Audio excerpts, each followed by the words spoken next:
Salah satu orang yang dijamin masuk surga adalah Bilal bin Rabah radhiyallahu anhu. Beliau dikenal sebagai muazin yang memiliki suara lantang dan merdu saat mengumandangkan azan di zaman Rasulullah. Karena kesedihannya setelah Rasulullah wafat, Bilal meninggalkan kota Madinah dan meminta izin pada Abu Bakar untuk berhenti menjadi muazin. Atas permintaan warga Madinah, Umar bin Khattab menyusul kediamannya di Syam untuk membujuknya kembali sebagai muazin. Umar berkata, "Bilal, seluruh umat muslim di Madinah sedang membutuhkanmu, mereka ingin mendengarkanmu mengumandangkan azan. Mereka rindu suaramu, mereka rindu lantunan azanmu, wahai muazin Rasulullah." Namun, Bilal menolak dengan mata berkaca-kaca bahwa dirinya tidak sanggup untuk mengumandangkan azan kembali, karena ia merasa tidak mampu menanggung rasa rindu pada Rasulullah setelah kepergian beliau. Suatu malam Bilal bermimpi bertemu dengan Rasulullah. Dalam mimpi itu Rasulullah menanyakan apakah Bilal tidak rindu kepadanya. Tersontak Bilal terbangun dan merasakan ingin segera mengunjungi makam Rasulullah di Madinah. Saat di makam Rasulullah, Bilal bertemu dengan Hasan dan Husain, cucu kesayangan Rasulullah. Husain berkata padanya, "Paman, maukah engkau sekali saja mengumandangkan azan untuk kami? Kami ingin mengenang masa di mana kakek masih bersama kami." Umar yang berada di tempat yang sama pun ikut membujuk Bilal dan menyebutkan bahwa para sahabat yang lain juga merasakan hal yang sama.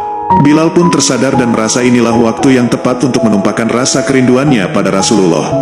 Suara merdu Bilal kembali terdengar di seluruh Madinah. Ketika Bilal mengumandangkan lafaz Allahu Akbar,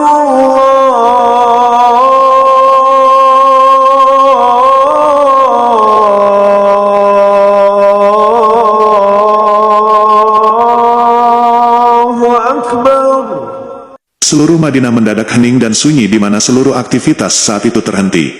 Seluruh penduduk Madinah terkejut dan merindukan suara yang bertahun-tahun sempat menghilang. Suara ini pula yang mengingatkan mereka pada sosok Rasulullah dan mengulang momen kebersamaan mereka dengan beliau. Lalu Bilal mengumandangkan lafaz Asyhadu an la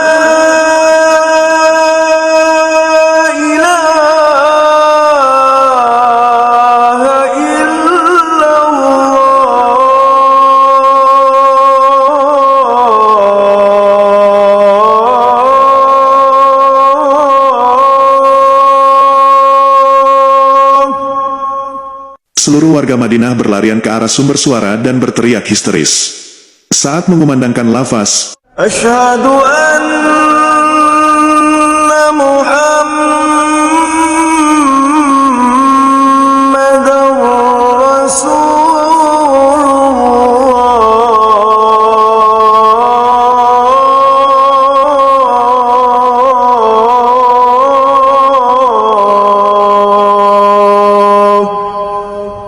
Suaranya mulai terdengar parau. Bilal bin Rabah tidak kuasa menahan isak tangisnya menyebutkan nama orang yang paling dirindukannya. Ia tidak sanggup untuk melanjutkan azan pada lantunan lafaz tersebut. Umar tidak sanggup menahan tangisnya, maka ia pun menangis terseduh-seduh, yang kemudian diikuti oleh seluruh sahabat Rasulullah yang hadir. Suasana memilukan inilah yang membuat seluruh penghuni Madinah pecah oleh tangisan akan rindunya mereka kepada Rasulullah Sallallahu Alaihi Wasallam.